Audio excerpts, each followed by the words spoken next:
Hello friends, स्वागत है आपका हमारे चैनल में। आज हम लोग कंटिन्यू करेंगे जो फूड इंस्पेक्टर का जो क्वेश्चन था। पहले पार्ट में हम लोग 1 से लेकर 15 तक जो क्वेश्चंस बनाए थे उसको कंटिन्यू करेंगे।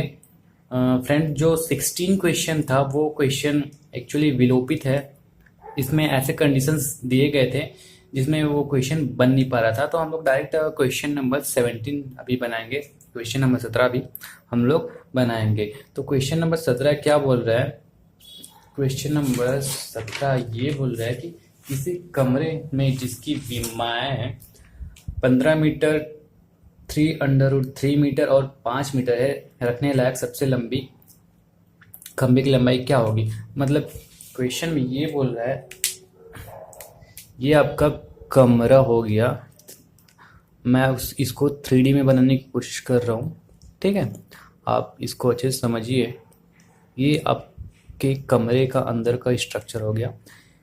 ये बोल रहा है कि जो कमरे की विमाएं हैं, मतलब लंबाई, चौड़ाई और ऊंचाई 12 और 3√3, ठीक है? ये लंबाई हो गया, ये आपका चौड़ाई हो गया। लेंथ, विड्थ और हाइट जो है वो है आपका 5 मीटर, ठीक है? तो इसमें सबसे लंबे खंभे रखने लायक, मतलब इस कॉर्नर से इस वाले कॉर्नर में जो खंभा रखेंगे हम लोग, अगर आप किसी कमरे में हैं तो आप एज्यूम करके देख लीजिएगा, ठीक है? ये पूछ रहा है कि ये जो लेंथ है, सबसे लंबा जो खंभा रखा जा सकता है उसकी जो है लंबाई कितनी होगी? तो दोस्तों, इसका एक सिंपल फॉर्मूला होता है। ये आपका अगर ए हो गया, बी हो गया, सी हो गया और आपको निकालना है डी, तो इसका एक फॉर्मूला होता है d equal to under root a का स्क्वायर, बी का स्क्वायर और सी का स्क्वायर, ठीक है? तो इसमें क्या हो जाएगा, सबको हम लोग रख देते हैं। ये 12 का स्क्वायर हो जाएगा प्लस 3√3 का स्क्वायर हो जाएगा और ये हो जाएगा आपका 5 का स्क्वायर। अब हम लोग इसको सॉल्व करते हैं।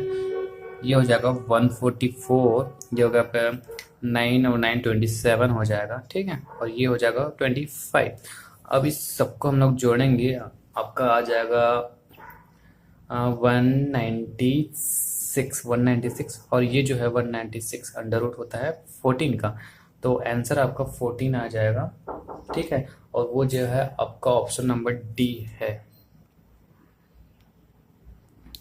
अब चलिए हम लोग क्वेश्चन नंबर 18 देख रहे हैं, ठीक है? क्वेश्चन नंबर 18 में क्या बोलता है, दो खंबे जिसकी ऊंचाई 10 मीटर और 15 मीटर है। दो खंबे हैं, एक की ऊंचाई 10 मीटर है और एक की ऊंचाई 15 मीटर है, ठीक है? ये 10 मीटर हो गया, ये 15 मीटर हो गया।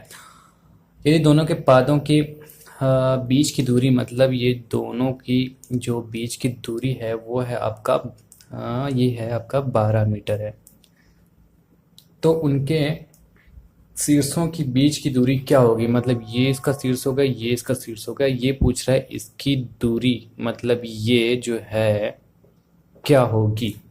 तो अपन को यहाँ पे बना लेते हैं एक बार फिर से। ये अपन को पता है 10, ठीक है? ये अपन को पता है 12 और ये अपन को पता है 15। तो मुझे ये डिस्टेंस, ये भी आपका 10 हो जाएगा और मतलब ये और डिस्टेंस आपका 5 हो जाएगा, ठीक है? और ये 12 है तो ये भी 12 हो जाएगा और यहाँ से आपका ऐसा कुछ बन जाएगा, ये राइट एंगल हो जाएगा। तो ये हो जाएगा 5, 12। अब अपन को ये निकालना है तो पाइथागोरस प्रमेय से हम लोग निकाल लेंगे ए सी, ये जो है निकाल लेंगे। तो क्या हो जाएगा, ए सी का स्क्वायर इक्वल टू हो जाएगा ए बी का स्क्वायर प्लस बी सी का स्क्वायर, मतलब 12 का स्क्वायर और 5 का स्क्वायर। तो ये हो जाएगा 144 और 25 इक्वल टू 169। और ए सी का निकालेंगे तो इसको अंडर रूट कर देंगे, डायरेक्ट ए सी निकल जाएगा। तो ए सी जो होता है ये तो हो जाएगा 13 का स्क्वायर 169 होता है। तो आंसर जो हो जाएगा आपका 13 सेंटीमीटर, ऑप्शन नंबर ए। अब हम लोग देखते हैं क्वेश्चन नंबर 19। क्वेश्चन नंबर 19 आपको दिया हुआ है, एक व्यक्ति से उसकी आयु वर्षों में पूछी गई। उसने जवाब दिया कि मेरी 3 वर्ष पश्चात की आयु को उसमें 3 से गुना करने और उसमें से 3 वर्ष पहले की मेरी उम्र की 3 गुना घटा दे तो आपको वह मेरी उम्र मिल जाएगी। तो हम लोग माना वर्तमान आयु जो है उसका जो मान लेते हैं x है, मानव वर्तमान आयु जो है उसका x है। और वो क्या बोल रहा है, 3 वर्ष, मेरी 3 वर्ष पश्चात की आयु, 3 वर्ष पश्चात मतलब 3 वर्ष बाद उसकी आयु x+3 हो जाएगी। ठीक है, उसमें 3 गुना करने पर, इसमें 3 गुना करने पर, ठीक है, उनमें से 3 वर्ष पहले की मेरी उम्र का 3 गुना घटा दें। तो 3 वर्ष पहले 3 गुना करने पर, ठीक है, 3 वर्ष पहले 3 गुना करने पर इसमें घटा दें, इसमें घटा दें, तो जो आपका मिलेगा वही उसका, ये बोल रहा है, उसकी आयु होगी। तो हम लोग इसको जो है सॉल्व करते हैं। इसका सॉल्व करने पे जो आंसर आएगा वो उसकी आयु होगी, ये बोल रहा है। ठीक है, तो यहाँ पे अपन 3x हो गया प्लस 9 हो गया माइनस 3x, और माइनस माइनस प्लस हो जाएगा, 9 हो जाएगा, ये कट गया, ये कट गया आपका, और 9 9 18। तो ये जो 18 है, मतलब जो x = 18 हो जाएगा, ये जो बचेगा वही उसकी आयु होगा। तो ऑप्शन नंबर ए जो है 18, ये आपका हो जाएगा आंसर। अब हम लोग देखते हैं क्वेश्चन नंबर 20। क्वेश्चन नंबर 20 क्या बोल रहा है, एक कांच का ठोस बेलन जिसका व्यास 1.5 मीटर एवं ऊंचाई 1 मीटर है, उसे पिघलाकर एक गोला बनाया गया, तो गोले का व्यास कीजिए, ज्ञात कीजिए। पहले ये बोल रहा है कि एक कांच का जो है ऐसा बेलन हो गया, उसको हम लोग पिघला के एक गोला बना दिया, तो इसका जो है आपको व्यास ज्ञात करना है। और इसका 1.5 मीटर जो दे दिया है, व्यास दे दिया है, और इसके जो ऊंचाई है वो दे दिया है 1 मीटर बेलन का। अब हमको बेलन का आयतन, बेलन के आयतन से सेम आयतन का आपको गोला मिल जाएगा, गोले का आयतन। इसको अगर गला के हम लोग बनाएंगे तो आयतन सेम रहेगा, तो गोले का आयतन।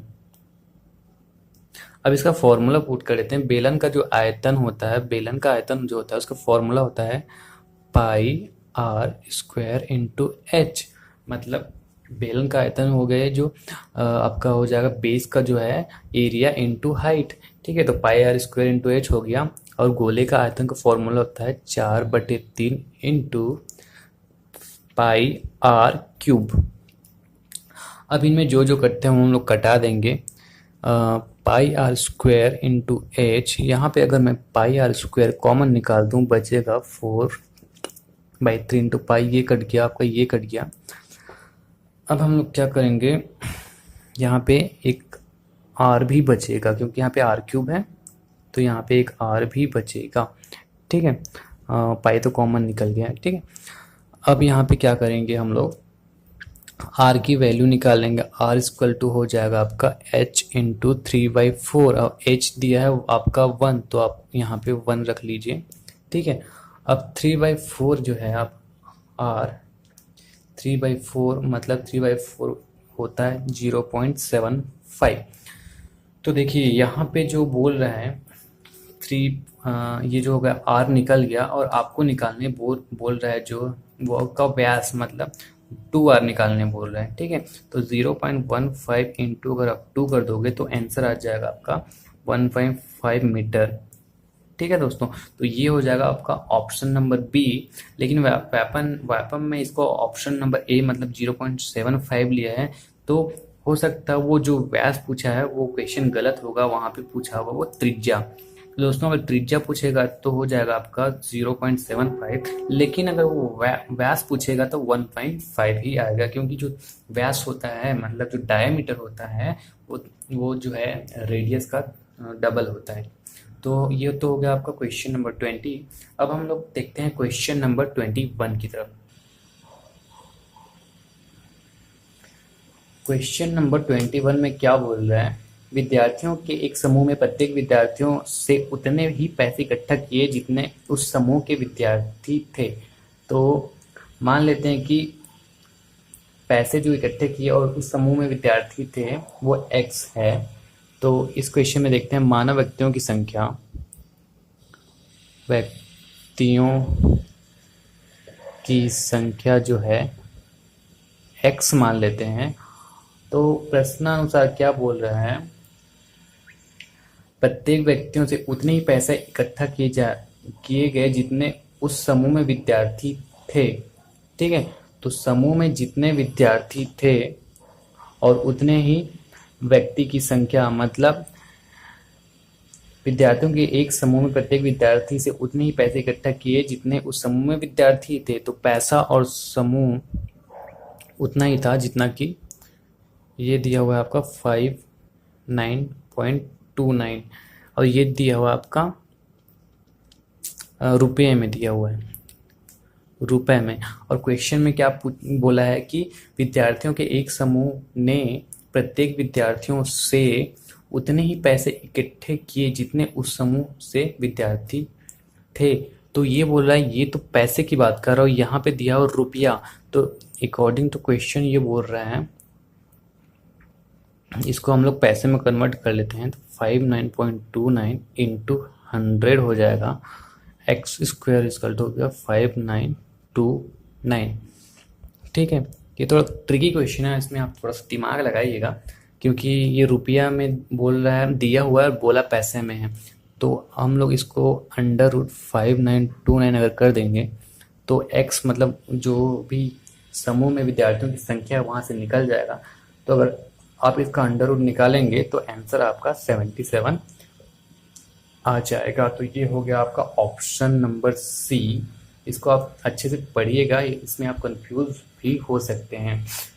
तो ये हो गया आपका 21। अब हम लोग जाएंगे 22 पे।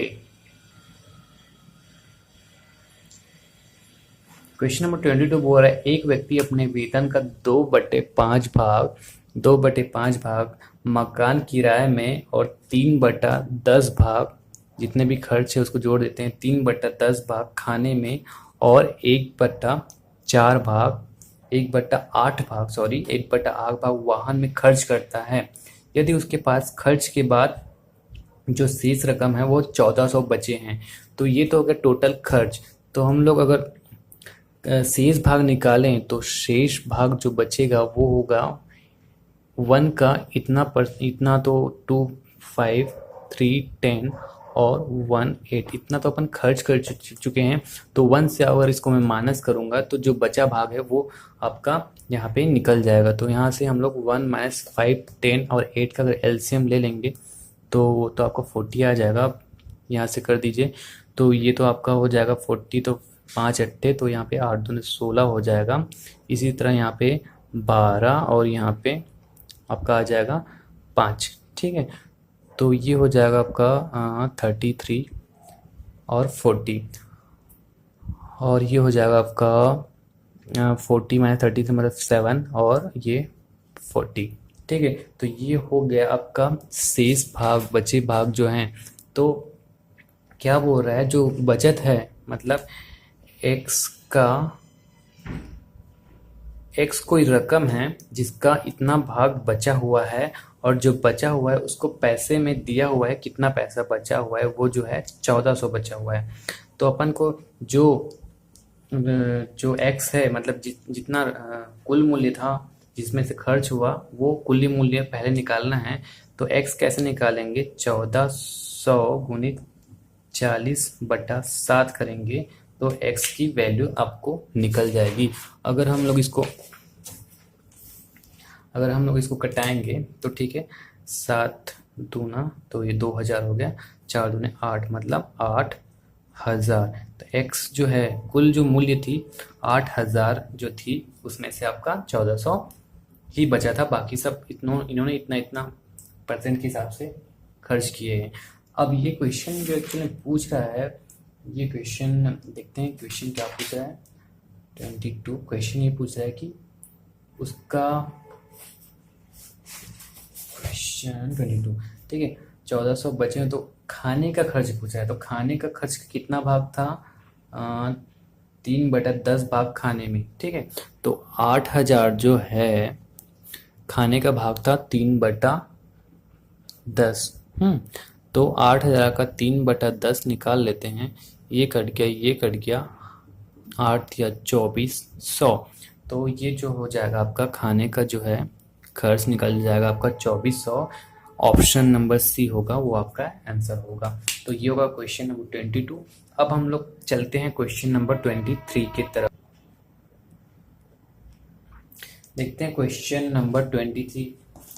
क्वेश्चन नंबर 23 बोल रहा है कि जो P और Q की वर्तमान आयु का अनुपात क्रमशः 5 और 7 है। तो P और Q का जो वर्तमान आयु का जो अनुपात है वो 5:7 है। तो मैं इसको 5x और 7x मान लेता हूँ।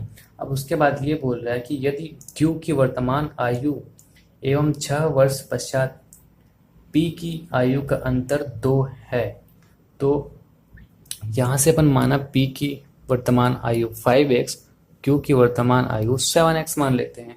तो ये प्रश्नानुसार ये बोल रहा है कि जो Q की वर्तमान आयु है, ठीक है, तो Q की वर्तमान आयु है आपका 7x, ठीक है, और ये बोल रहा है Q की वर्तमान आयु एवं 6 वर्ष पश्चात P की आयु। तो 6 वर्ष पश्चात P की आयु 5x + 6 हो जाएगी, ठीक है। P की आयु जो है 6 वर्ष पश्चात इतना हो जाएगा 5x + 6 की आयु का अंतर। तो इनका जो अंतर है इक्वल टू है आपका 2, ठीक है। तो आप क्या करेंगे, आप यहाँ से x की वैल्यू फाइंड कर लेंगे। उससे आपका x का जो P और Q का x की वैल्यू फाइंड होने पर दोनों का आपको एज मिल जाएगा और दोनों का उम्र मिल जाएगा। और ये क्वेश्चन पूछ रहा है P और Q की वर्तमान आयु का योग, मतलब दोनों का उम्र निकालना है और दोनों का उम्र को जोड़ देना है। क्वेश्चन यही पूछ रहा है। तो सबसे पहले हम लोग x निकालेंगे, तो ये हो जाएगा आपको 7x - 5x + 6 = 2। अब यहाँ पे आ जाएगा आपको 2x + 6, यहाँ पे तो माइनस हो जाएगा क्योंकि माइनस था, ठीक, ब्रैकेट के बाहर खोलेंगे तो ये माइनस हो जाएगा, = 2 हो जाएगा। तो यहाँ से हो जाएगा आपका 2x, 6 को इधर भेजेंगे तो 6 2 8 हो जाएगा और x = 8/2 मतलब 4 हो जाएगा। तो अब अपन P का जो वर्तमान आयु है 5x मतलब 5 गुणित x की वैल्यू 4, तो 5 चौक 20 हो जाएगा। Q की 7x 7 गुणित 4 मतलब 28 हो जाएगा। अब क्वेश्चन पूछ रहा है P और Q की आयु का योग, मतलब 20 और 28 वर्ष, मतलब हो जाएगा ये 48 वर्ष। ये हो जाएगा आपका आंसर।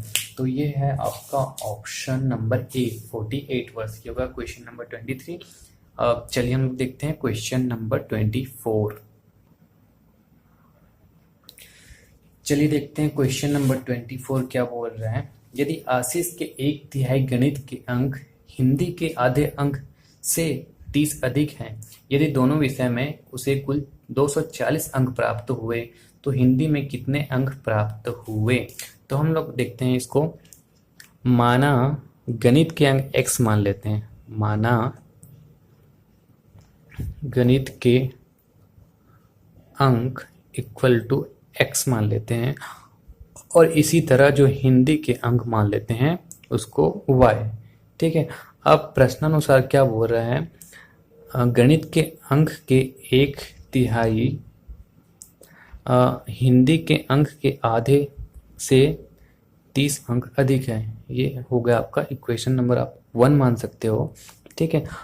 अब और क्या बोल रहा है क्वेश्चन, हिंदी और जो गणित के अंक है वो है आपका टोटल जो है 240। ये हो जाएगा आपका इक्वेशन नंबर 2। अब इक्वेशन नंबर 1 और 2 को सॉल्व करोगे तो आपको x और y की वैल्यू मिल जाएगी, और इसमें आपको पूछा है कि हिंदी में कितने अंक प्राप्त हुए, मतलब y की वैल्यू आपको फाइंड आउट करना है। तो चलिए हम लोग सिंपल तरीके से फाइंड आउट करने की कोशिश करते हैं। हम लोग क्या करते हैं, ये क्वेश्चन जो इक्वेशन नंबर 1 है वहाँ से अपन x की वैल्यू निकाल लेते हैं, उसको यहाँ पुट करेंगे तो y की वैल्यू अपन को मिल जाएगी। तो अपन यहाँ से हम लोग निकालेंगे x की वैल्यू। तो x में 1/3 को इधर लेके चले जाऊंगा तो ये हो जाएगा 3y2 + 3 और इंटू 30 मतलब 90 हो जाएगा। अब इस वैल्यू को मैं इसमें पुट कर दूंगा, ठीक है। तो ये हो जाएगा आपका 3y + 2 + 90 plus Y equal to 240। इस वैल्यू को मैं इक्वेशन नंबर 2 में पुट कर दिया। अब इसको सिंपली कुछ नहीं सॉल्व करना है।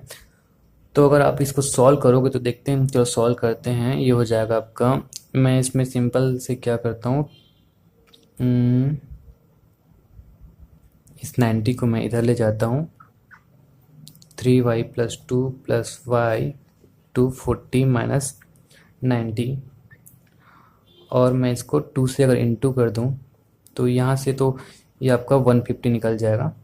ठीक है, अब मैं इसको अगर 2 से मल्टीप्लाई कर दूँ, दोनों साइड को 2 से मल्टीप्लाई कर दूँ तो यहाँ से 2 हट जाएगा और ये हो जाएगा आपका 6। ये हो जाएगा आपका, सॉरी ये तो आपका ऑलरेडी 3y/2 है। इसमें 2, इसमें ना दोनों साइड में 2 मल्टीप्लाई करना है, मैं ब्रैकेट में लेता हूँ ताकि कन्फ्यूज़न ना हो।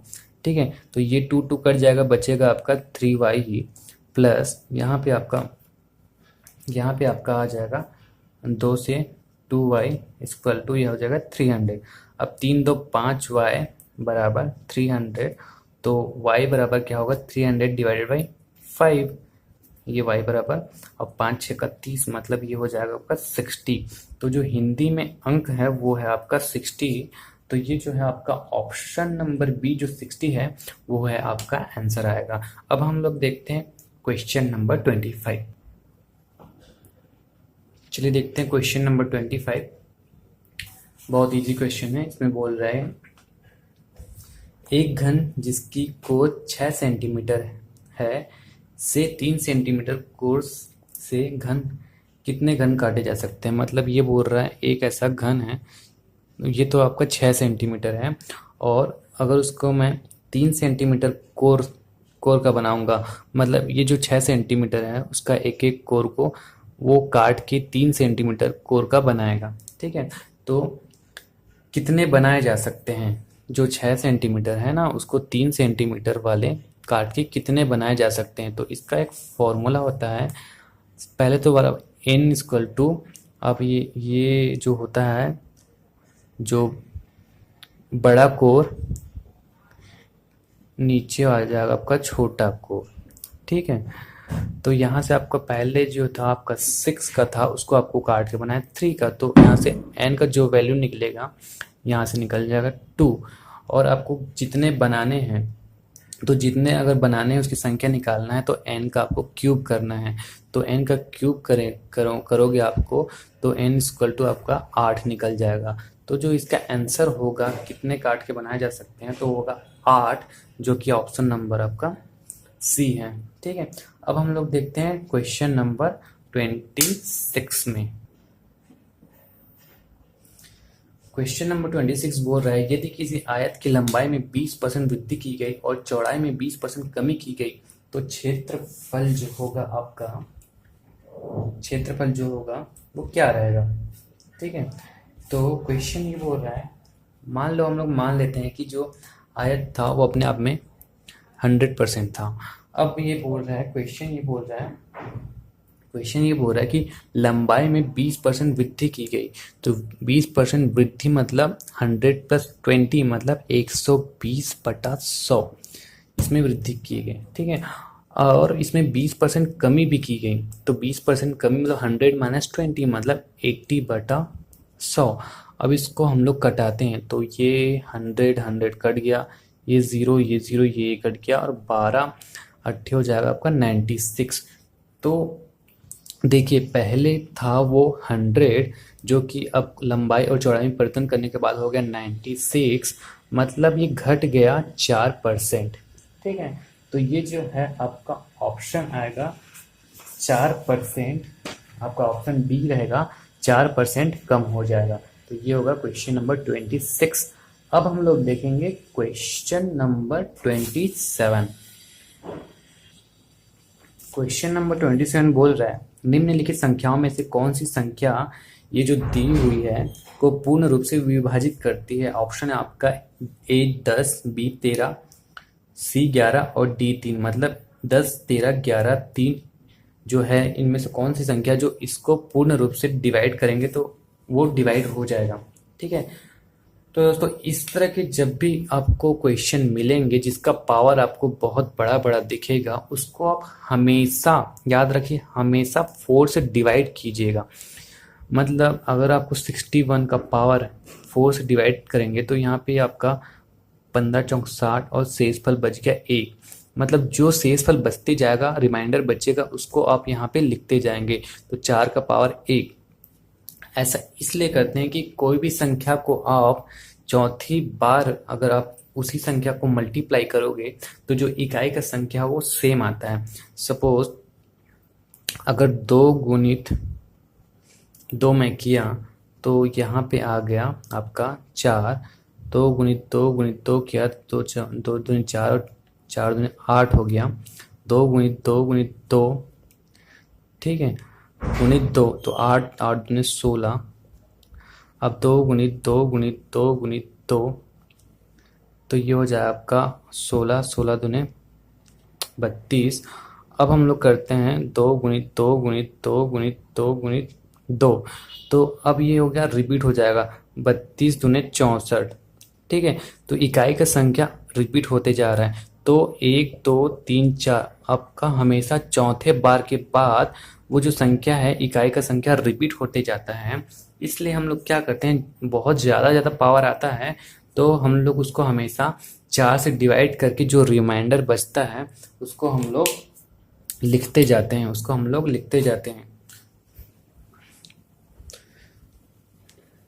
ठीक है, तो यहाँ पे तो रिमाइंडर आपको 1 बच जाएगा, शेषफल 1 बच जाएगा। तो यहाँ पे उसी तरह 62 है तो 2 बच जाएगा, 63 है तो 3 बच जाएगा और 64 है तो 4 बच जाएगा। अब हम लोग इसको सॉल्व कर लेते हैं। ये हो जाएगा 4 आपका, ये हो जाएगा आपका 16, ये हो जाएगा आपका 64 और ये हो जाएगा आपका 356। अब इन सबको अगर हम लोग जोड़ देंगे तो ये हो जाएगा 340। तो जो 340 है वो तो 10 से पूरी तरह डिवाइड हो जाएगा। तो ये जो होगा आपका आंसर ऑप्शन नंबर ए, 10 से। मतलब 340 और 10 से पूरी तरह डिवाइड हो जाएगा आंसर। तो आपको 30 जो है मतलब 34 आ जाएगा ना, तो जो 10 होगा वो आपका आंसर होगा ऑप्शन नंबर ए। अब हम लोग देखते हैं क्वेश्चन नंबर 28। क्वेश्चन नंबर 28 क्या बोल रहा है, यदि ए की ऊंचाई बी की ऊंचाई से 40% कम हो तो हाँ, यदि ए की ऊंचाई बी की ऊंचाई 40% कम हो तो बी की ऊंचाई ए की ऊंचाई से कितने प्रतिशत अधिक है। तो हम लोग क्या करते हैं, यहाँ पे मान लेते हैं बी की ऊंचाई, माना बी की ऊंचाई 100 है और ए की ऊंचाई उससे 40% कम है। ठीक है, तो 100 में अगर मैं 40 माइनस कर दूंगा तो बचेगा 60। अब क्वेश्चन क्या पूछ रहे हैं, जो है क्वेश्चन पूछ रहा है बी की ऊंचाई ए की ऊंचाई से कितना प्रतिशत अधिक है, ये बोल रहा है। जो बी है वो ए से कितना प्रतिशत अधिक है। तो इसमें कुछ नहीं करेंगे हम लोग, जो 40 डिवाइडेड बाई 60 इंटू अगर 100 कर देंगे, जितना ये अधिक है बी से उसको ऊपर ले लेंगे। ठीक है, तो 40 अधिक है और ये जो ए है, ए से अधिक है कितना पूछ रहा है ना, इसलिए हम लोग ए को नीचे ले लिए और इसको परसेंटेज में निकालना है, इसको 100% कर दिए। अब ये अगर आप इसको घटाओगे तो ये कट गया आपका 400 डिवाइडेड बाई 6 बचा, और इसको आप अगर परसेंट में कन्वर्ट कर दोगे तो ये 66 टू सही, ये हो जाएगा 2/3। ठीक है, तो ये हो जाएगा आपका आंसर और ये जो है आपका आ जाएगा ऑप्शन नंबर बी, 66 और 2/3%। ठीक है, तो ये हो गया आपका 28। अब हम लोग 29 में चलते हैं।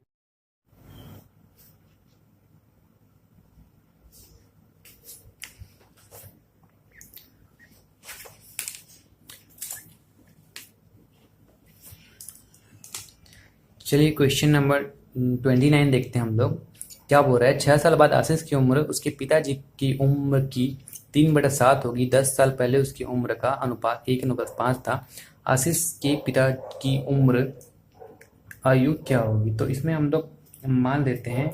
ठीक है, तो पहले माना आशीष की आयु, माना जो है आशीष की आयु मान लेते हैं x, और उसके पिता की आयु मान लेते हैं हम लोग y। अब हम लोग प्रश्न अनुसार बोलते हैं 6 साल बाद आशीष की आयु जो है उसके पिताजी की आयु के 3/7 गुना हो जाती है। 6 साल बाद आशीष की आयु x+6 हो जाएगा, पिताजी की आयु हो जाएगा y+6। तो आशीष की आयु पिताजी की आयु के 3/7 गुना है। तो ये हो जाएगा आपका इक्वेशन नंबर 1, जो एक कंडीशन दिया हुआ है। दूसरा कंडीशन दिया हुआ है दूसरा कंडीशन ये दिया हुआ है, क्वेश्चन क्या था, हाँ, 10 साल पहले उसकी उम्र का अनुपात। तो 10 साल पहले आशीष का उम्र हो जाएगा x-10 का अनुपात, ठीक है, और पिताजी का उम्र हो जाएगा 10 साल पहले इतना, और जिसका अनुपात है 1:5 है। तो ये हो जाएगा आपका इक्वेशन नंबर 2। अब आप इक्वेशन नंबर 1 और 2 को अगर आप सॉल्व करोगे तो आपको यहाँ से x और y की वैल्यू मिल जाएगी, ठीक है। तो हम लोग इक्वेशन नंबर 1 और 2 को सॉल्व करते हैं। तो यहाँ से चलो सॉल्व कर देते हैं। तो यहाँ से आपका ये हो जाएगा आपका 5x - 50 और y-10, ये हो जाएगा। और इसको मैं और लिख लूँगा तो यहाँ से हो जाएगा 5x, मैं y को इधर ले आता हूँ -y = 50 को इधर ले आऊँगा तो ये हो जाएगा 40। तो ये होगा आपका इक्वेशन नंबर 3। अब मैं इसको भी सॉल्व कर लेता हूँ। इस वाले इक्वेशन को सॉल्व अगर करूँगा तो चलिए देखते हैं, इसको सॉल्व कर लेते हैं। यहाँ पे हो जाएगा आपका x+6 = 3y7 + 18/7, ये हो जाएगा। अब मैं इसको x - 3y/7 बराबर 18/7 - 6। अब इसको अगर मैं और सॉल्व करूँगा तो आपका ये आ जाएगा आपका 7x - 3y = -24, ठीक है।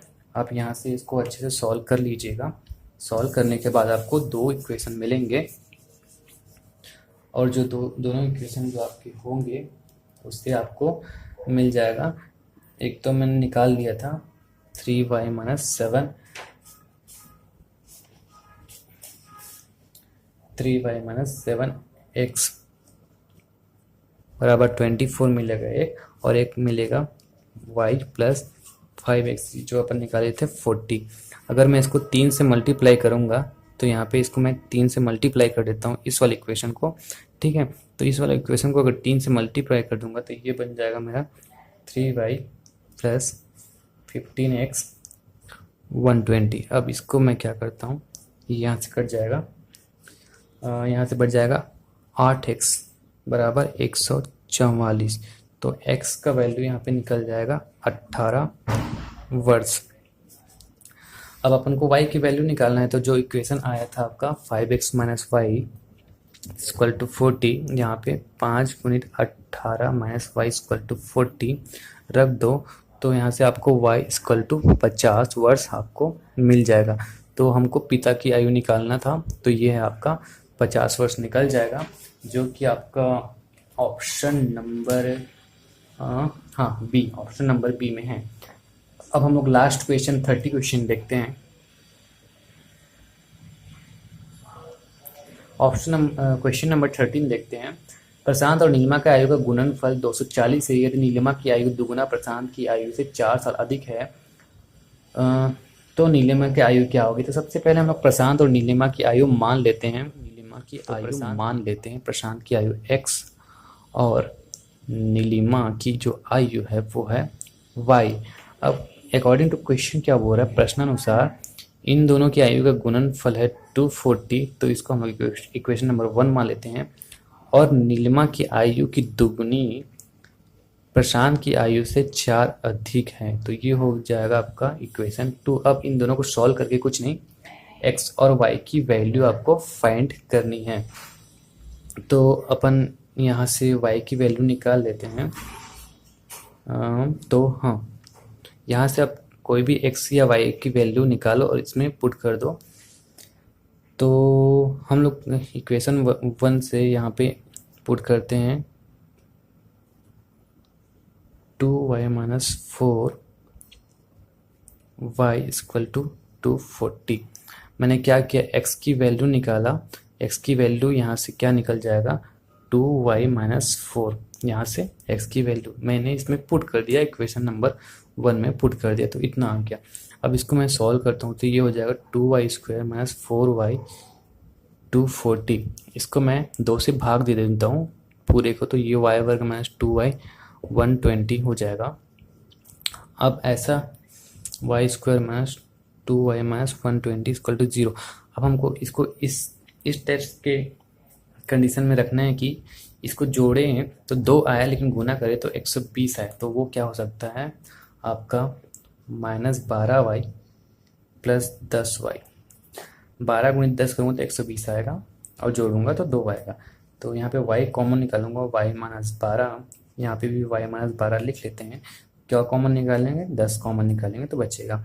तो यहाँ पे हो जाएगा आपका y + 10 और y - 12। तो यहाँ y की 2 वैल्यू निकलेंगी, -10 और 12। तो नेगेटिव वैल्यू तो अपन को लेना नहीं है, पॉजिटिव जो आया है वह है आपका 12। तो अपन को नीलिमा की आयु ही फाइंड करनी थी y, जो आपका 12 वर्ष हो जाएगा, और जो है आपका ऑप्शन में दिया हुआ है, ऑप्शन नंबर सी हो जाएगा आपका आंसर। तो दोस्तों इसी के साथ आज की क्लास में ये समाप्त करते हैं हम लोग। अगर आपको ये वीडियोस अच्छा लगा तो प्लीज़ शेयर कीजिए और मेरा चैनल सब्सक्राइब कीजिए, ताकि मैं जो भी वीडियोस डालूं आपको आपके मोबाइल में नोटिफिकेशंस मिलते रहेगा कि मैंने कोई वीडियो अपलोड किया हुआ है। Thank you.